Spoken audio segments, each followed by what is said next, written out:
The wedding reception was everything you'd expect from the Morrison family. Expensive, elegant, and meticulously orchestrated to showcase their success.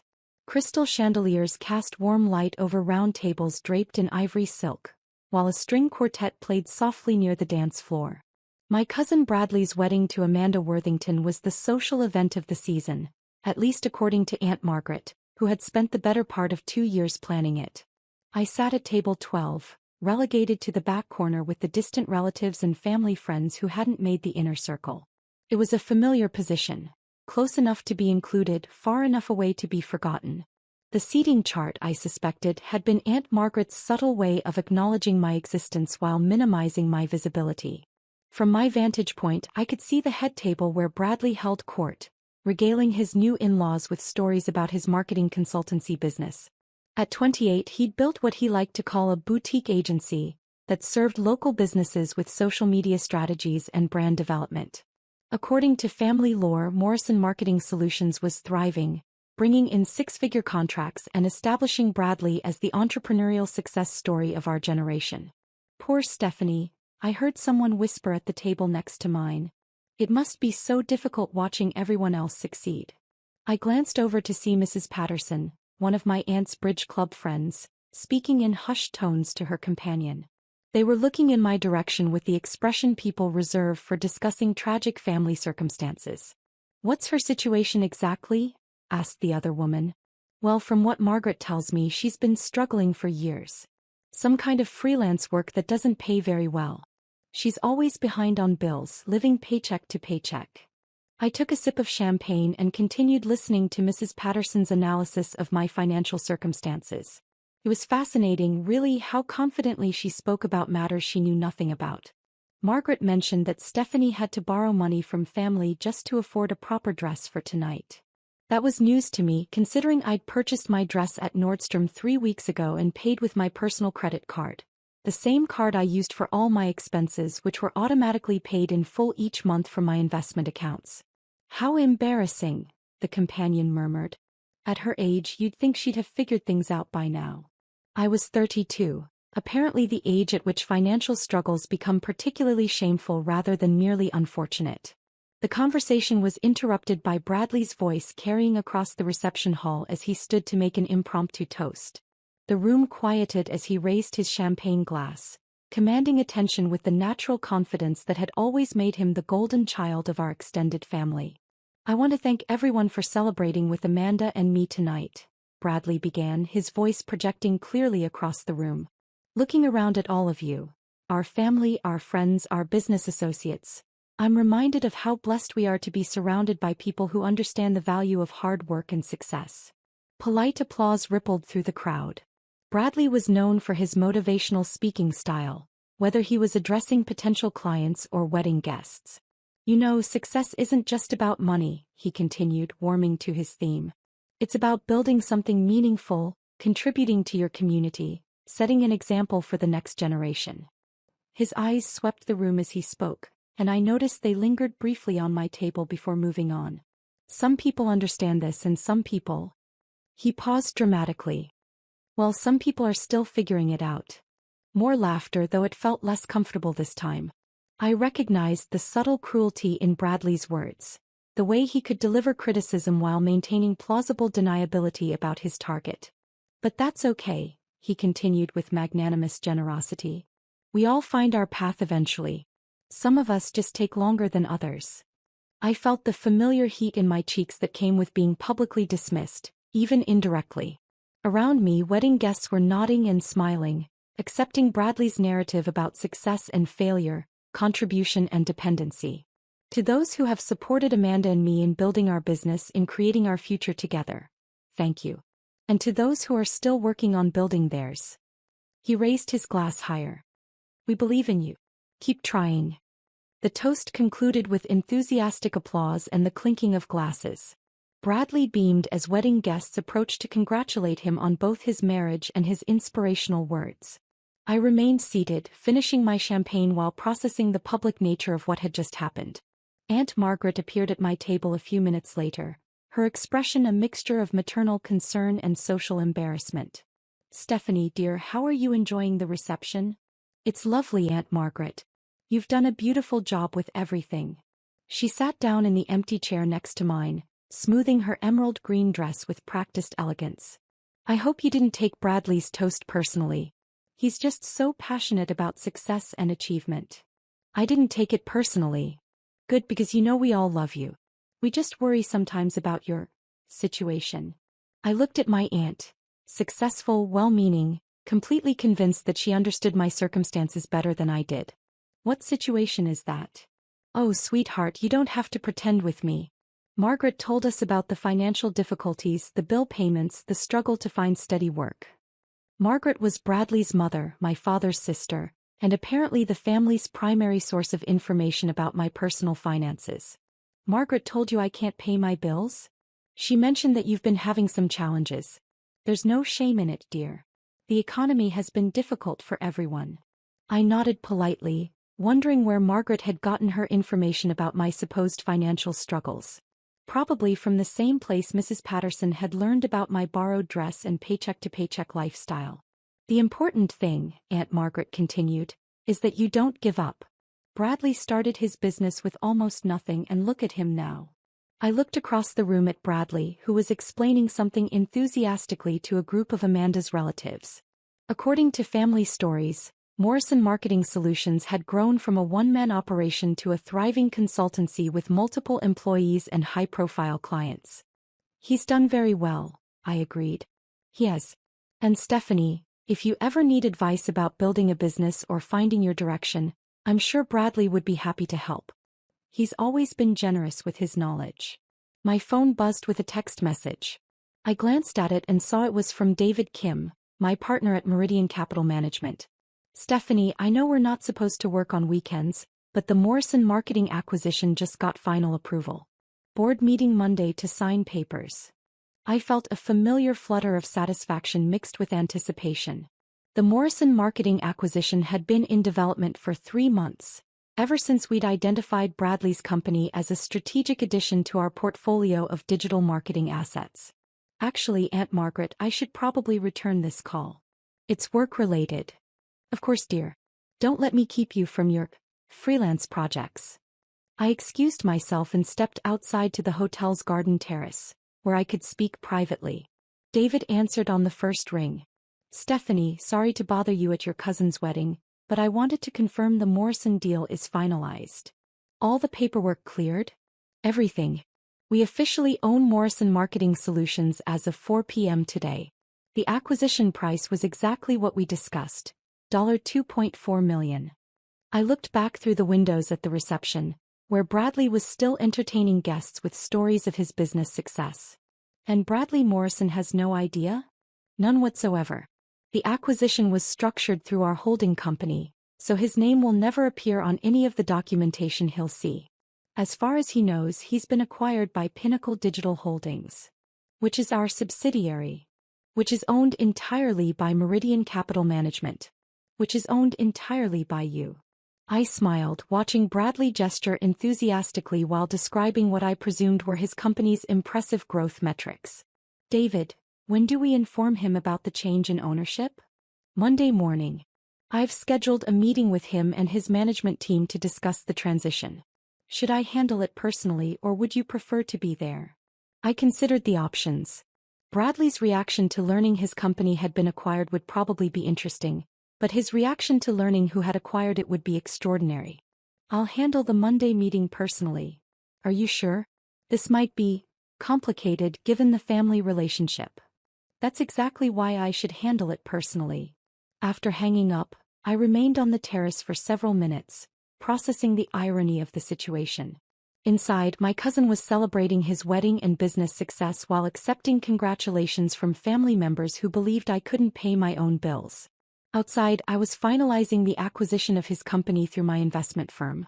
When I returned to the reception, I found that the conversation at my table had turned to a detailed analysis of my career struggles. The problem with freelancers, Mrs. Patterson was explaining to her companion, is that they never have steady income. It's feast or famine, and mostly famine. And no benefits, added another woman I didn't recognize. No health insurance, no retirement planning. It's really no way to live past your 20s. I sat down quietly, listening to their expert assessment of freelance economics. Margaret mentioned that Stephanie does some kind of writing work, Mrs. Patterson continued. Articles, blog posts, that sort of thing. Very unpredictable income. This was fascinating. According to family lore, I was apparently a struggling freelance writer, which explained their certainty about my financial instability. Writers, everyone knew, were chronically underpaid and professionally unreliable. At least she's trying, the unnamed woman said charitably. Some people just aren't cut out for traditional business success. True. Not everyone can be like Bradley. I glanced toward the head table, where Bradley was deep in conversation with Amanda's father about expansion plans for Morrison Marketing Solutions. According to my due diligence research, the company had been profitable but cash poor, struggling with client retention and facing increased competition from larger agencies. The acquisition had been as much a rescue operation as a strategic investment. My phone rang. The caller ID showed Uncle Robert Morrison, Bradley's father and the owner of Morrison Industries, a mid-sized manufacturing company that had been in the family for 2 generations. I stepped outside again to answer the call. Uncle Robert, congratulations on Bradley's wedding. Everything looks beautiful. Stephanie, thank you. Listen, I'm calling about something urgent. I just got off the phone with someone from Meridian Capital Management. My pulse quickened slightly. Oh. They're telling me they want to acquire Morrison Industries. Something about expanding their portfolio of family-owned manufacturing businesses. I felt the familiar thrill of a complex deal coming together. Morrison Industries had been on our acquisition target list for 6 months, but we'd been waiting for the right moment to approach. What did they offer? $15 million for the whole operation. Buildings, equipment, client contracts, everything. That sounds like a significant offer. It is. It's actually more than I expected to get, especially in this market. But Stephanie, here's the strange part. They want to close within 30 days. They're offering all cash, no financing contingencies. That does sound unusual. The representative I spoke with, a David Kim, he said they'd been researching our company for months and were ready to move quickly on the right opportunity. I closed my eyes, processing the implications. David had clearly decided to accelerate our timeline for the Morrison Industries acquisition, probably because he knew it would create interesting family dynamics given the wedding timing. Are you considering the offer? I have to consider it. $15 million would set up my retirement very comfortably, and Bradley would get his inheritance early instead of waiting for me to pass away. That sounds like a win-win situation. There's just one thing that bothers me. What's that? This Meridian Capital Management. I've never heard of them. When I asked Kim about the company, he said they prefer to maintain a low profile. Very private, very discreet. Some investment firms operate that way. I suppose. He did mention that the company is owned by someone with family ties to this area, someone who understands local business culture. I felt my stomach drop slightly. Did he say who? No, but he hinted that I might be surprised by how connected the owner is to our community. After hanging up, I stood on the terrace trying to decide how I felt about David's apparent decision to pursue both Morrison companies simultaneously. The Bradley acquisition had been strategic. His marketing agency fit perfectly into our digital services portfolio. But acquiring Uncle Robert's manufacturing company would make this a very different kind of family situation. When I returned to the reception, I found Bradley at my table, apparently having decided to grace the distant relatives with his presence. Stephanie, he said with the enthusiasm of someone who'd been drinking champagne for several hours. I was just telling everyone about the exciting developments at Morrison Marketing. What kind of developments? Well, I can't share all the details yet, but let's just say we're about to become part of something much bigger. A major investment group wants to acquire the company. Mrs. Patterson leaned forward with interest. How exciting. That must be very validating for your hard work. It absolutely is. And the best part? The acquisition price is going to set Amanda and me up very comfortably. We're talking about buying a house, maybe starting a family sooner than we planned. I sipped my champagne and listened to Bradley describe his good fortune. The investment group, Pinnacle Digital Holdings, they specialize in growing small marketing agencies into regional powerhouses. They have the capital, the connections, the expertise to take Morrison Marketing to the next level. Will you stay involved with the company? Asked the unnamed woman. Oh, absolutely. I'll be the president of the new operation with full authority over day-to-day operations. The investors just want to provide capital and strategic guidance. Bradley was clearly pleased with his version of the acquisition terms. I made a mental note to have David clarify the actual management structure during Monday's meeting. And Bradley, Mrs. Patterson said with a meaningful glance in my direction, this must be especially satisfying given how hard it can be to build a successful business. It really is. You know, success isn't accidental. It comes from vision, persistence, taking calculated risks. He looked directly at me as he spoke. Some people understand that and others, well, others are still learning. I felt the familiar sting of his casual cruelty, but it was tempered by the knowledge of what Monday morning would bring. Actually, Bradley, I'm curious about something. What's that? Have you met the actual owners of Pinnacle Digital Holdings? The people behind the investment group? Not yet, but I'm meeting with their representatives on Monday. Why? I was just wondering if you knew anything about their background, their other investments. Bradley waved dismissively. Stephanie, these are serious business people. They don't waste time on social meetings or personal relationships. It's all about numbers, performance, results. I'm sure you're right. I mean, this isn't like your freelance writing work where personal connections matter more than professional competence. This is high-level corporate strategy. The table fell silent at the comparison. Mrs. Patterson looked embarrassed by Bradley's bluntness, while the other guests studied their champagne glasses with sudden interest. Of course, I said evenly. I'm sure the meeting on Monday will be very enlightening. It will be. And Stephanie, if you ever want advice about transitioning from freelance work to a more stable career, I'd be happy to help. After this acquisition, I'll have even more insights into how serious business actually works. Uncle Robert appeared at our table before I could respond, his expression troubled. Bradley, can I speak with you privately? Bradley stood up with slight unsteadiness, clearly having celebrated more enthusiastically than he'd intended. Of course, Dad. What's going on? They stepped away from the table, but their voices carried clearly in the acoustics of the reception hall. Son, I just got an offer to sell Morrison Industries. Bradley's champagne glass stopped halfway to his mouth. Someone wants to buy the family business? 15 million, all cash, 30-day closing. 15 million? Bradley's voice was loud enough that several nearby tables stopped their conversations. Dad, that's incredible. It is a substantial offer. Who's the buyer? An investment group called Meridian Capital Management. Very private, very discreet. They specialize in acquiring family businesses. Bradley set his champagne glass down hard on the nearest table. Dad, this is amazing. Between my acquisition and yours, our family is about to become very wealthy. Both acquisitions? Morrison Marketing is being acquired too, by Pinnacle Digital Holdings. It's happening the same week. Uncle Robert's expression changed from troubled to confused. Bradley, that seems like quite a coincidence. It's not coincidence, Dad. It's market forces. Successful businesses attract investment capital. I watched this conversation from my seat at table 12, wondering if either of them would make the connection before Monday morning. Bradley, did you research this Pinnacle Digital Holdings company? Of course I researched them. They're a subsidiary of.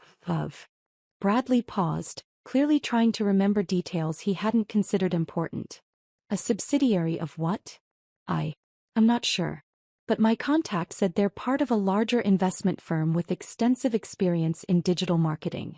Uncle Robert pulled out his phone and started typing. Bradley, what if these two acquisitions are connected somehow? Connected how?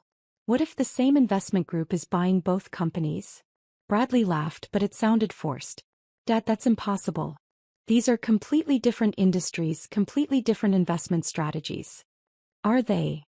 Uncle Robert was staring at his phone screen with an expression of dawning realization. Bradley, I'm looking at the corporate filings for Pinnacle Digital Holdings. And it's owned by Meridian Capital Management.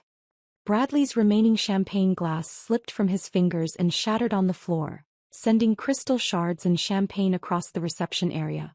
The sound caused everyone in the immediate vicinity to stop their conversations and turn toward the commotion. That can't be right. Bradley said weakly. It's right here in the public filings. Pinnacle Digital Holdings is a wholly owned subsidiary of Meridian Capital Management. But that means the same company is buying both Morrison Marketing and Morrison Industries. I stood up from my table and walked over to where Uncle Robert and Bradley were standing, surrounded by concerned wedding guests who were trying to help clean up the broken glass. Uncle Robert, Bradley, is everything okay? Bradley stared at me with an expression I'd never seen before, something between confusion and dawning horror. Stephanie, Uncle Robert said slowly, you don't happen to know anything about Meridian Capital Management, do you? I looked at Bradley, then at the small crowd of family members and wedding guests who were listening to this conversation with growing interest. Actually, I do know something about them. What do you know? Bradley asked, his voice barely audible. I know they're a private investment firm that specializes in acquiring undervalued companies with growth potential. Stephanie, Uncle Robert pressed, how do you know that? I looked around at the faces surrounding us, at Mrs. Patterson, who had been so certain about my financial struggles, at Aunt Margaret, who had worried about my inability to pay bills, at Bradley, who had spent the evening lecturing wedding guests about success and failure.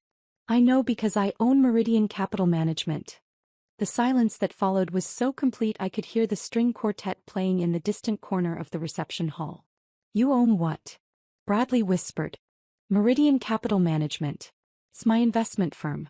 Which means I'm acquiring both Morrison Marketing Solutions and Morrison Industries. Uncle Robert sat down heavily in the nearest chair. Stephanie, are you telling us you're buying both family businesses? As of 4 p.m. today, I already own Morrison Marketing. The Morrison Industries acquisition will be finalized pending your acceptance of our offer. Bradley was staring at me like I was speaking in a foreign language. Stephanie, that's impossible. You can't even pay your own bills. Who told you I couldn't pay my bills? Everyone knows. My mom said. Aunt Margaret mentioned. I looked at the crowd of family members who had spent the evening discussing my financial struggles and career failures. What exactly does everyone know about my financial situation? Mrs. Patterson spoke up hesitantly. Well, dear, we know you do freelance writing work, and that's always been unpredictable income. I don't do freelance writing work. You don't. I run an investment firm that manages approximately $340 million in assets. The number hit the reception like a physical force. Someone gasped audibly. 340 million? Aunt Margaret asked weakly. As of last quarter's valuation, yes. Bradley was shaking his head slowly. Stephanie, this is insane. If you had $300 million, why would you sit at table 12? Why would you dress so modestly? Why would you let everyone think you were struggling? I looked around at their shocked faces, at the family members who had spent years treating me with a mixture of pity and condescension, who had assumed that quiet meant unsuccessful, that modest meant poor. Because it was easier than explaining myself to people who had already decided what my life looked like. But we're your family, Uncle Robert protested. You're my family, and you've spent tonight discussing my inability to pay bills and my need to find a real career. We didn't know. You didn't ask. You assumed. Bradley was still processing the magnitude of the reversal. Stephanie, if you own my company now, what does that mean for my position? I looked at my cousin, successful, confident Bradley, who had spent the evening lecturing wedding guests about achievement and contribution. It means we'll discuss your role in the company during our meeting on Monday morning. Our meeting? At 9 a.m. My office downtown. We'll be reviewing the transition plan and discussing management structure. Management structure? Bradley, you'll still have a position with the company, but you'll be reporting to the new management team I'm installing. The reality of the situation was finally sinking in. Bradley, who had spent the evening celebrating his business success and his family's bright future, was now facing the fact that his acquisition was actually more like a takeover, and the person taking over was the cousin he'd been publicly dismissing for years. Stephanie, he said quietly, I think I owe you an apology. You owe me several apologies. I'm sorry. We all are. We had no idea. You had no idea because you were too busy talking to listen. Too busy assuming to ask questions. Uncle Robert stood up slowly. Stephanie, what happens now? I looked around at the wedding reception, at the crystal and silk, at the evidence of success and celebration, at the family members who were only now beginning to understand that the person they'd relegated to table 12 was actually the most successful person in the room. Now we finish celebrating Bradley's wedding. Monday we start discussing the future of both companies. And our family relationships? Aunt Margaret asked tentatively. That depends on whether you're ready to see me as I actually am instead of who you assumed I was. The conversation continued for another hour, with family members taking turns asking questions about my business, expressing shock at the acquisition news, and generally trying to reconcile their assumptions about my life with the reality of what I'd built. But the moment I'll remember most was when Uncle Robert pulled me aside as the reception was ending. "Stephanie, I need to ask you something." "What's that?" "When you acquire Morrison Industries, what are your plans for the company?" I thought about his question, about the manufacturing business he'd built over decades, about the employees who depended on it for their livelihoods. "I plan to modernize the operations, expand into new markets, and double the workforce within 5 years." "You're not going to shut it down or sell off the assets?"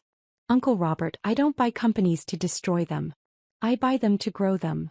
He nodded slowly, relief evident on his face. "Stephanie, there's something I need to tell you." "What's that?" "I'm proud of you. I should have said that years ago, but I'm saying it now." As I drove home from the reception, I reflected on the evening's revelations. Tomorrow, the family would wake up with a completely different understanding of their quiet, modest relative who couldn't pay her bills. Monday morning, Bradley would walk into his first meeting as an employee of a company I owned. But the most satisfying part wasn't the shock or the reversal of expectations. It was finally being seen for who I'd become instead of who they'd assumed I was. Sometimes the best revenge isn't planned. It's just perfect timing and the courage to stop hiding your success from people who were too busy judging to notice you'd succeeded.